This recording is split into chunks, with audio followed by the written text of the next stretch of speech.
Hey guys, today I'm going to be answering a few questions for the Nerdfighter Documentary, which can be found at nerdfightersdocumentary.com or facebook.com/nerdfightersdocumentary. There will be links in the doobly-doo.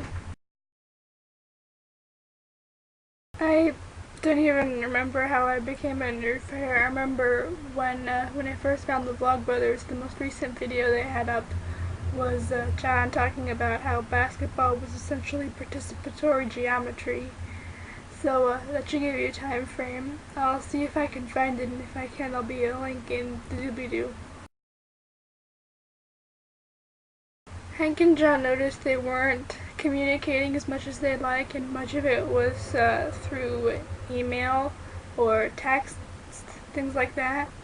So they made a promise to each other to make a vlog every other day, alternating days, and they would be punished if they communicated with each other through text message, email, that sort of thing.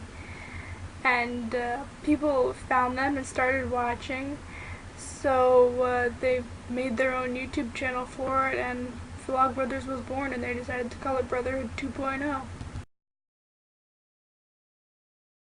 In an early video, John is at an airport and he sees this arcade game that he misreads as being Nerdfighters, and the people who were watching at the time just took it on as the name of the community, and the video game turned out to actually be Aero Fighters. So if John hadn't been at that airport and misread that arcade game, who knows where we would be today. Often nerdy, always catchy, never FTBAs. A Nerdfighter is a person who, instead of being made of bones and tissue and skin, is made entirely of awesome. A person who reads John novels, watches the Vlogbrothers, and enjoys nerdy pursuits. A person who isn't afraid to be who they are, to sing a song or two about particle physics.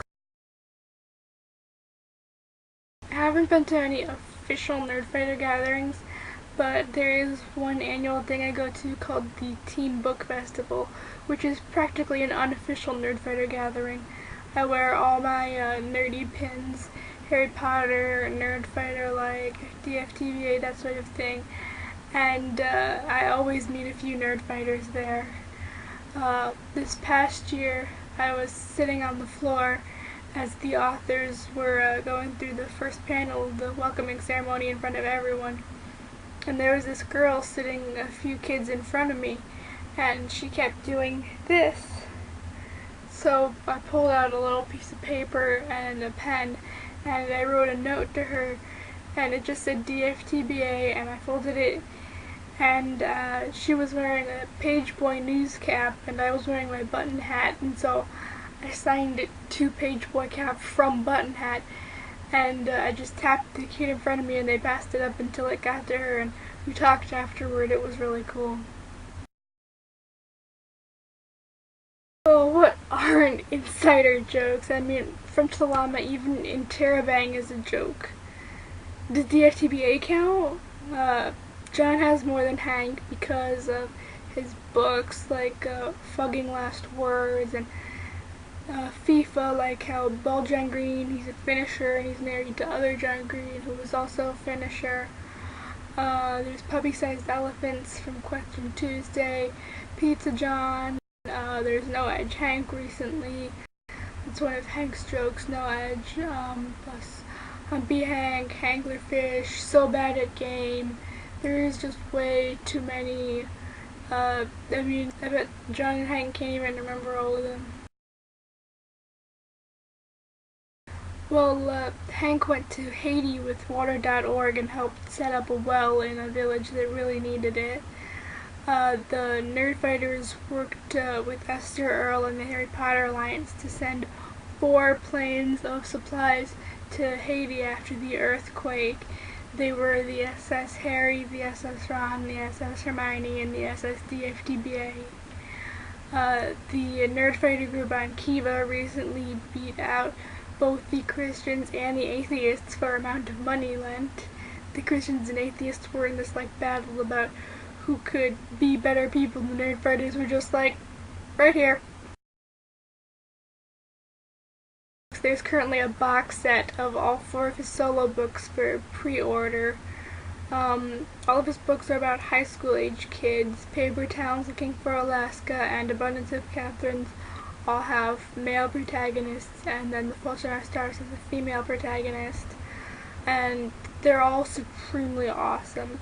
He's done a few books with other authors, including Will Grayson with David Levithan. He's joined in a few nerdy compilation books.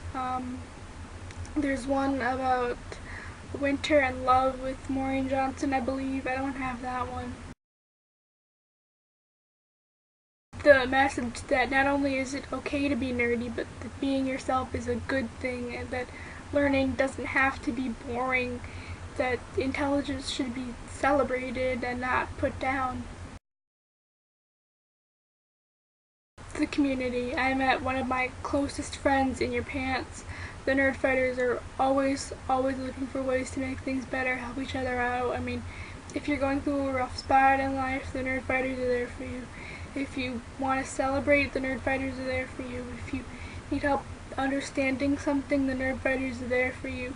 We're such a large, diverse, respectful community. I just can't see why anyone wouldn't want to be a Nerdfighter. And if you want to be a Nerdfighter, you already are one.